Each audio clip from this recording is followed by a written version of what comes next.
cómo ser pacíficos en un mundo violento.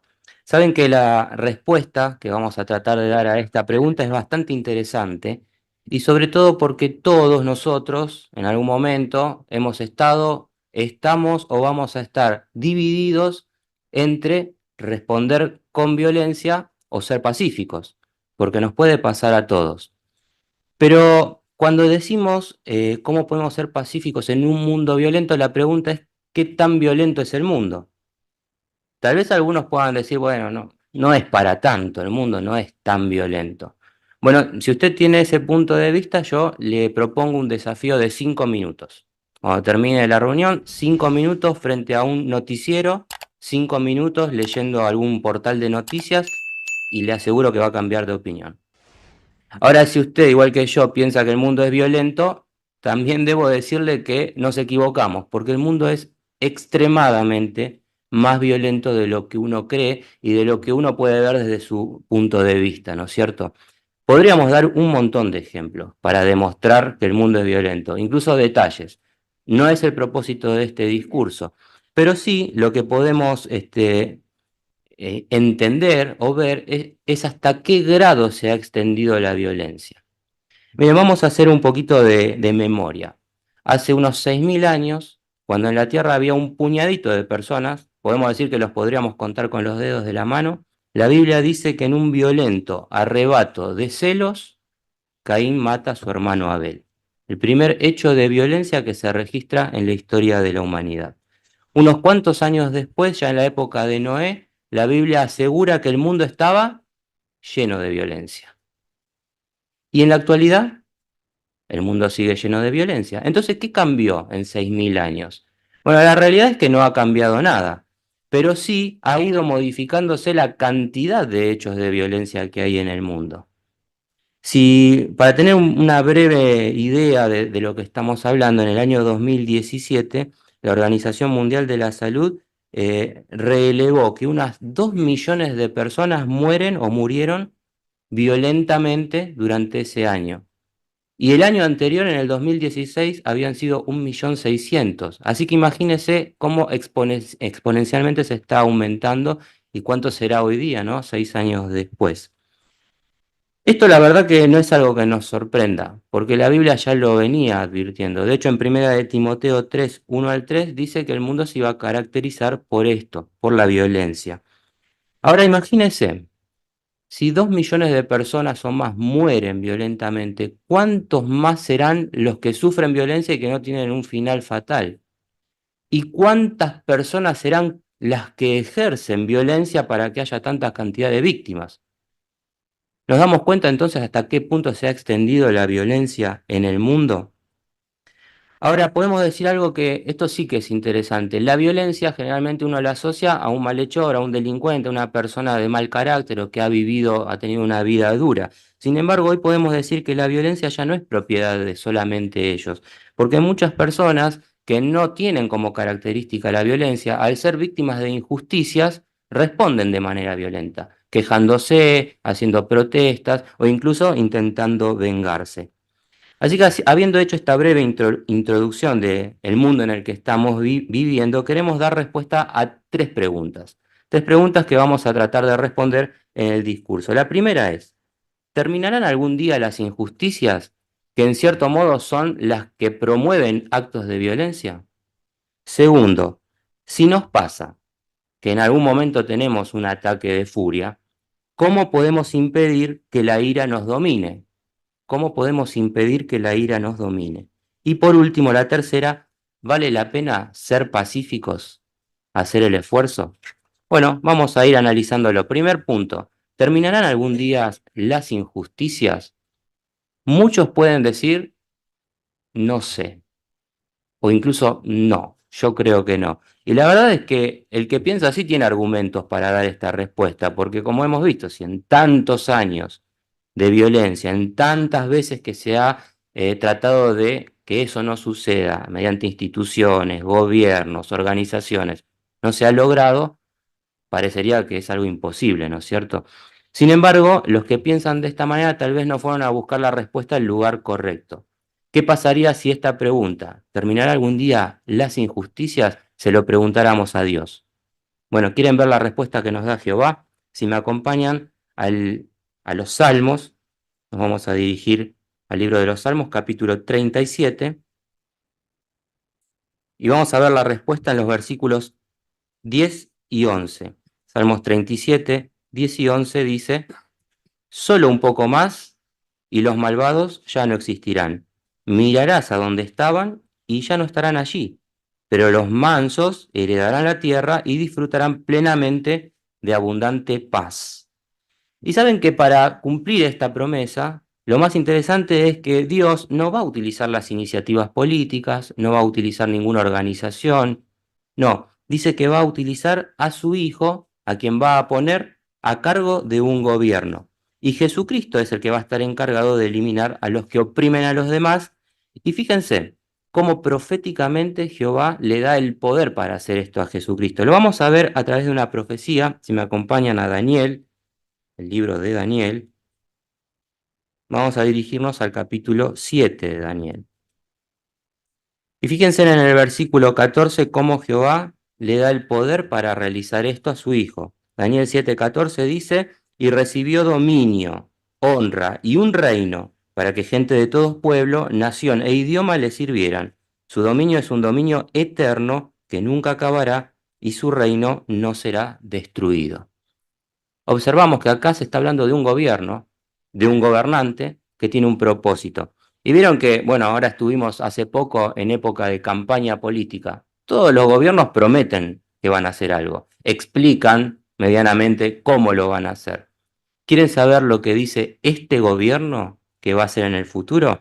Miren, acompáñenme de nuevo a Salmos, pero ahora al capítulo 72. Salmos, capítulo 72. Y vamos a leer los versículos 13 y 14. Con respecto a este rey y a este gobierno dice: tendrá compasión del humilde y del pobre, y a los pobres les salvará la vida.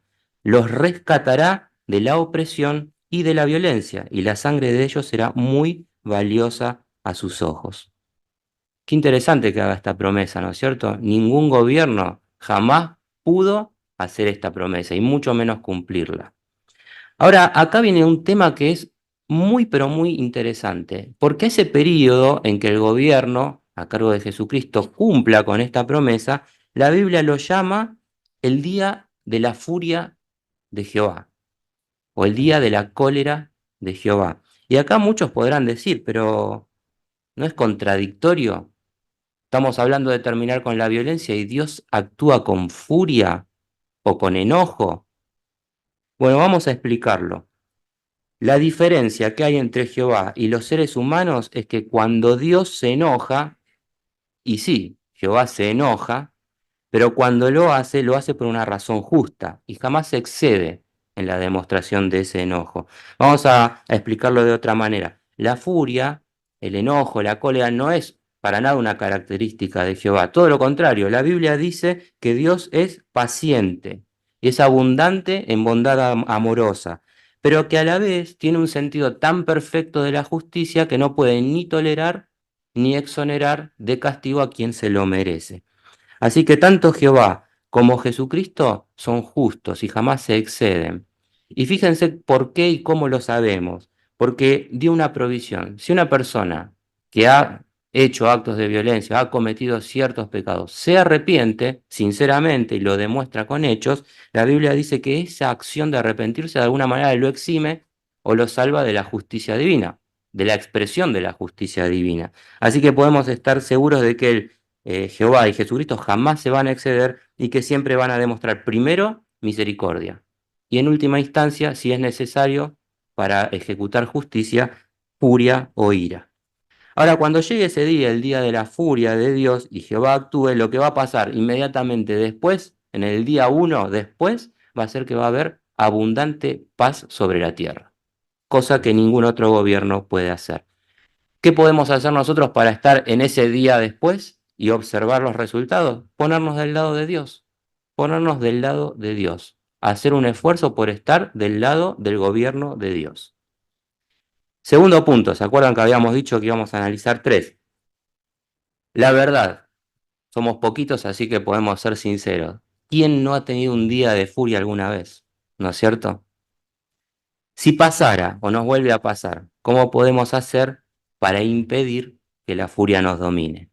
Bueno, para poder de alguna manera ver la receta o el tratamiento si nos pasa, vamos a leer Romanos capítulo 12. Nos vamos a ir a ese libro, a esa carta, Romanos capítulo 12, y vamos a leer algunos versículos. Vamos a leer del 18 al 21. Romanos 12, 18 al 21 dice, si es posible, hasta donde dependa de ustedes, vivan en paz con todos.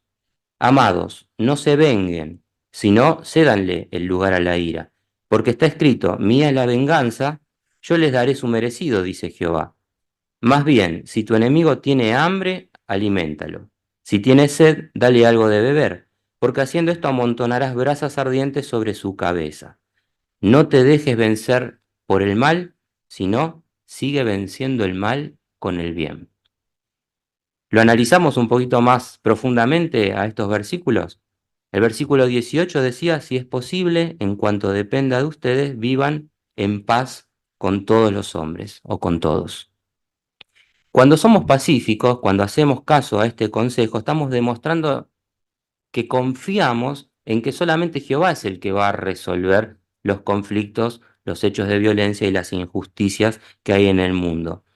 Nosotros no, para evitar que no confiemos en Jehová, lo que tenemos que hacer es relacionarnos con personas que también confían en el reino de Dios y evitar, por otro lado, relacionarnos con personas que se dejan llevar por la ira o que promueven la venganza. Y fíjense que siguiendo esta idea, el versículo 19 dice directamente, no se venguen. ¿Qué podemos decir sobre esto? ¿Qué aprendemos de este versículo que es muy concreto? Bueno, puntualmente que tomarnos la justicia por nuestras propias manos nos perjudica y nos perjudica mucho y nos lleva, dice el bosquejo, a una espiral interminable de odio. Vengarnos nos arrastra a una espiral interminable de odio. Y esta no es solamente la opinión que podemos dar nosotros, los testigos de Jehová, o que da la Biblia. Miren lo que dice un libro que describe a las personas que tienen este sentimiento o este rencor. Dice, los consume su propia ira, los hace gastar tiempo y energías mientras siguen cocinándose en sus dolorosas experiencias pasadas, lanzando maldiciones contra los que le hicieron daño y planeando cómo desquitarse. Y termina diciendo, el que piense que la venganza es dulce, que mire la cara de los que han vivido durante años sumidos en el rencor. No es para nada agradable vivir de esa manera. Entonces, ¿cuál debería ser nuestra respuesta cuando somos víctimas de una injusticia? ¿Cómo respondemos? ¿Cómo reaccionamos? Bueno, en lugar de pagar con la misma moneda, lo que tenemos que hacer es fortalecer nuestra esperanza de que va a ser Jehová el que va a solucionar las cosas en breve y a través de su reino. Miren, tenemos un ejemplo para esto, que es un ejemplo, digamos, que podemos decir supremo, superlativo, que fue el de Jesucristo. El apóstol Pedro, que estuvo presente en los últimos momentos de la vida de Jesucristo, lo observó y lo puso por escrito. En primera de Pedro 2:23, él dijo con respecto a Jesucristo, cuando lo estaban insultando, no les devolvió el insulto.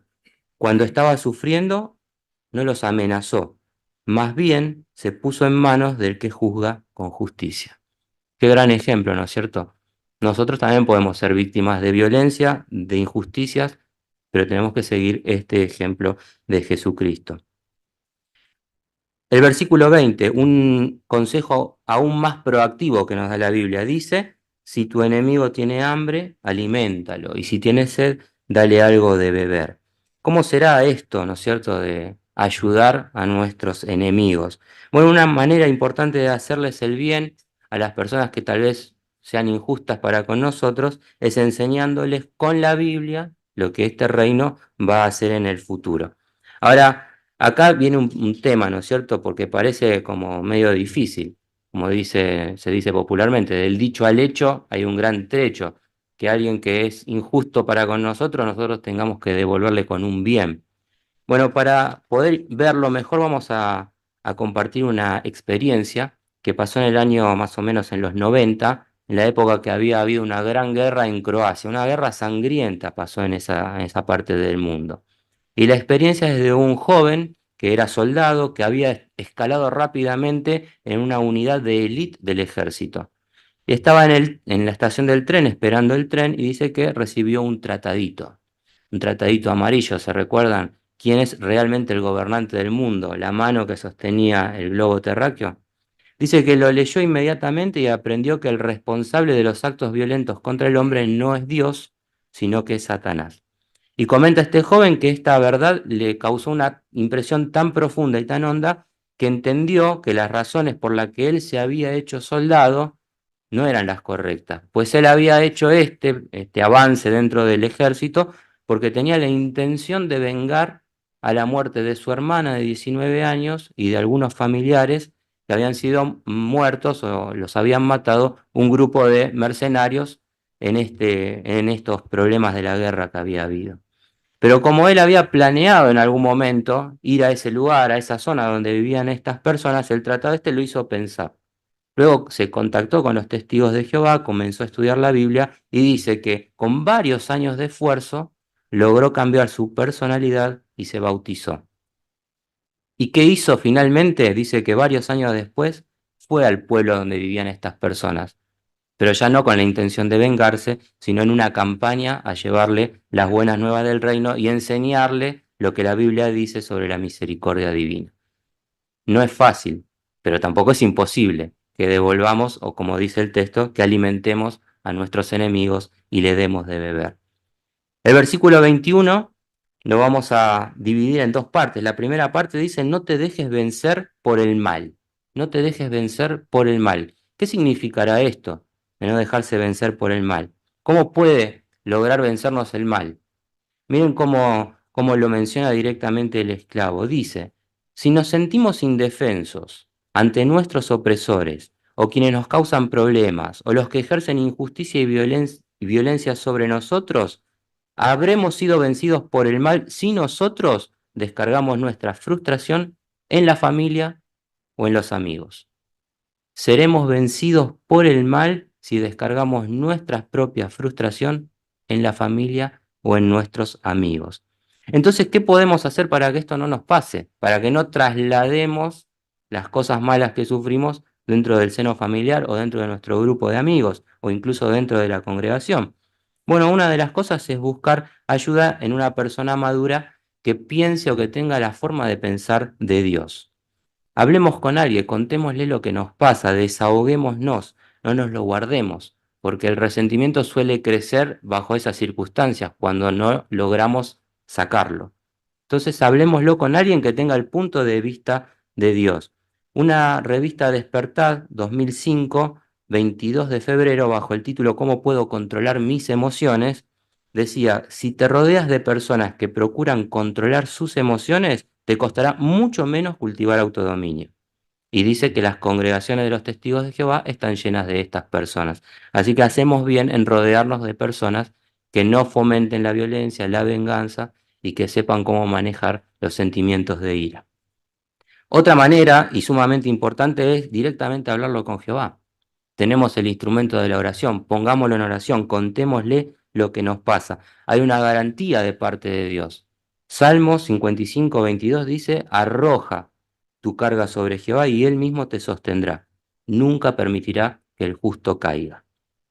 O en otras palabras, como se menciona acá, nunca va a permitir que seamos vencidos por el mal.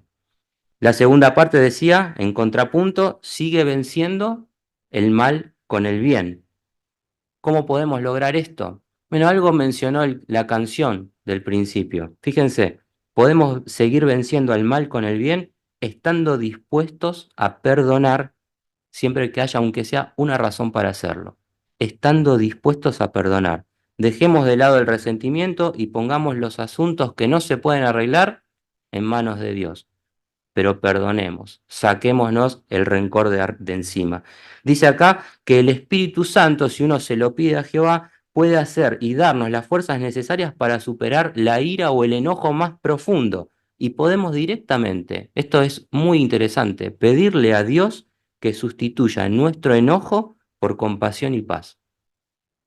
¿Lo pensó alguna vez esto? Pedirle a Dios directamente que sustituya nuestro enojo por compasión y paz. Y Él lo va a hacer, es una garantía. Miren qué interesante esto que comenta una atalaya del 2010 con respecto a estos sentimientos o a las reacciones que pueden generar estos sentimientos. Dice la atalaya, manejar bien el enojo no es solo cuestión de adoptar una apariencia de tranquilidad. Uno puede parecer que está tranquilo, pero por dentro está enojado. Y dice, nada nos desgasta tanto emocionalmente como tratar de proyectar una imagen de serenidad mientras que por dentro nos consume el enojo. Dice que es como estar pisando el acelerador y el freno al mismo tiempo. Básicamente algo se va a romper.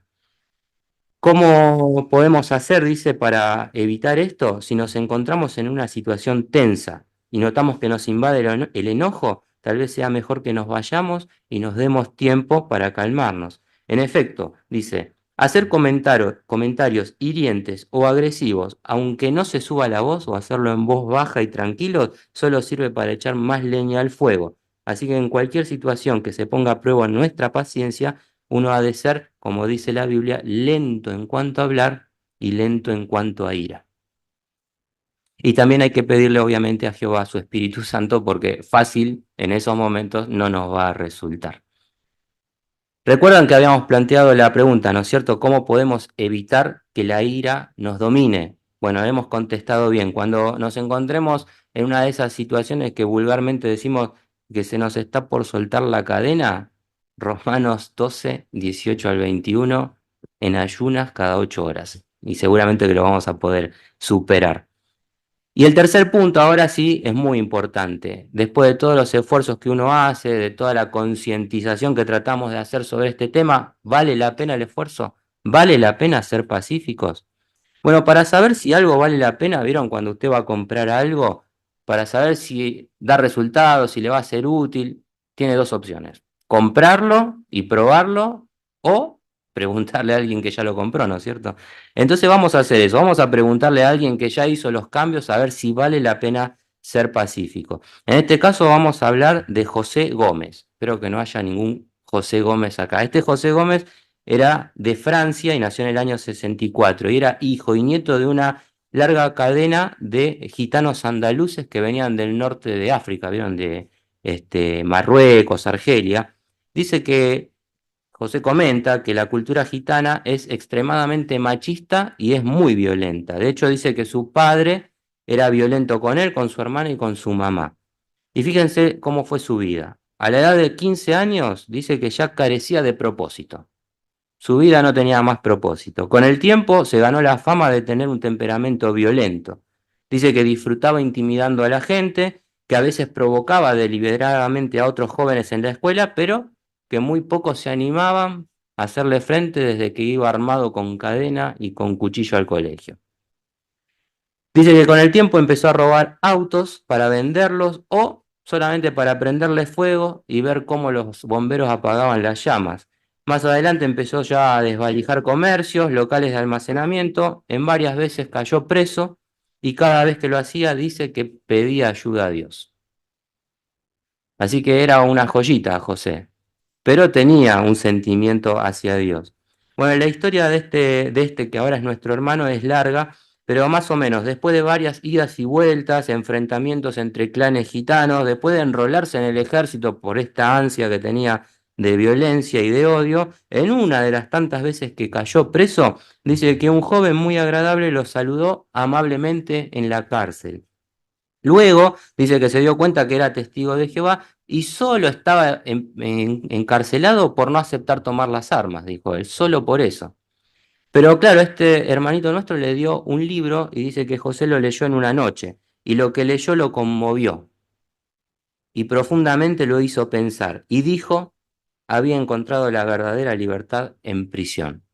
Entonces, ¿qué les parece si le preguntamos directamente a José, que hizo el esfuerzo, si vale la pena? Bueno, José dice que hizo un esfuerzo enorme, le llevó tiempo modificar su personalidad hasta que logró bautizarse. Y comenta, ¿vale la pena ser pacífico? Dice, no dejo de agradecer a Jehová que me haya ayudado a librarme de las cadenas del odio. ¿Dónde me encontraría hoy de no ser por su misericordia. Gracias a esto, dice, disfruto de una familia, de una vida de familia feliz y tengo una esperanza para el futuro de vivir en un mundo libre del odio y libre de la violencia. La historia es muy, muy, muy linda y es mucho más larga, así que si la quieren ver después, la encuentran en La Despertad del 8 de enero de 2003. 8 de enero de 2003, Liberado de las cadenas del odio, se titula. Entonces, como es en el caso de este hermano, José, muchos se han librado de un pasado violento por el esfuerzo que han hecho. Otros, por ser pacíficos, han conseguido tener mejor salud. ¿Sabían que la paz genera mejor salud? De hecho, la Biblia lo dice, ¿no? En Proverbios 14:30, que un corazón calmado es vida para el cuerpo. Pero no es algo que solamente lo diga la Biblia, los estudios médicos lo dicen. Miren lo que comenta un libro que habla sobre enfermedades cardíacas. Dice que los estallidos de cólera descontrolados son como un veneno para los que tienen problemas cardíacos y que cuanto más se enoja uno, más se enferma. Por el contrario, los que buscan o se esfuerzan por ser pacíficos desarrollan un corazón más calmado y a lo largo se benefician también en este campo. Y como tercer punto, muchos que han logrado cambiar su pasado violento ahora tienen la posibilidad de ayudar a otros a cambiar ese pasado y ponerles un buen ejemplo. Llegado a este punto del discurso, podemos decir que hemos respondido, ¿no?, a las tres cuestiones que habíamos planteado al principio. Vamos a hacer un breve repaso, así las recordamos. La primera, ¿terminarán algún día las injusticias? La respuesta es sí. Dentro de poco Jehová va a actuar mediante Jesucristo para poner fin a todas las injusticias. El segundo punto, ¿cómo podemos impedir que la ira nos domine si nos pasara? Bueno, hemos visto un montón de consejos prácticos en Romanos 12, 18 al 21. Romanos 12, 18 al 21. Y por último, ¿vale la pena el esfuerzo de ser pacíficos? Podemos decir que vale la pena, que tiene muchos beneficios. Lamentablemente, las personas que han sido víctimas de injusticias ya no pueden cambiar lo que pasó. El pasado ha pasado y lo que pasó no se puede modificar, pero lo que sí pueden hacer es tener un magnífico futuro por delante, un mejor futuro por delante. En conclusión, y para darle un poco de contexto y redondear el tema de la conferencia, los invito a buscar el Salmo capítulo 37 nuevamente, pero ahora vamos a leer el versículo 8 y 9, Salmos 37, 8 y 9. Y hacemos la pregunta que da título a este bosquejo. ¿Cómo podemos ser pacíficos en un mundo violento? La respuesta, Salmos 37, 8 y 9 dice, deja de lado la ira, renuncia a la furia, no te irrites, no sea que hagas el mal, porque los malos serán eliminados, pero los que ponen su esperanza en Jehová heredarán la tierra. Así que, hermanos, personas que nos visitan, que están estudiando, sigamos siendo pacíficos y aprendiendo a confiar en Jehová. Y sin duda, como estamos viendo y como hemos leído recién, seremos los felices poseedores de una tierra completamente limpia de injusticias, limpia de violencias y con un futuro desde ahora en adelante eterno y abundante en paz.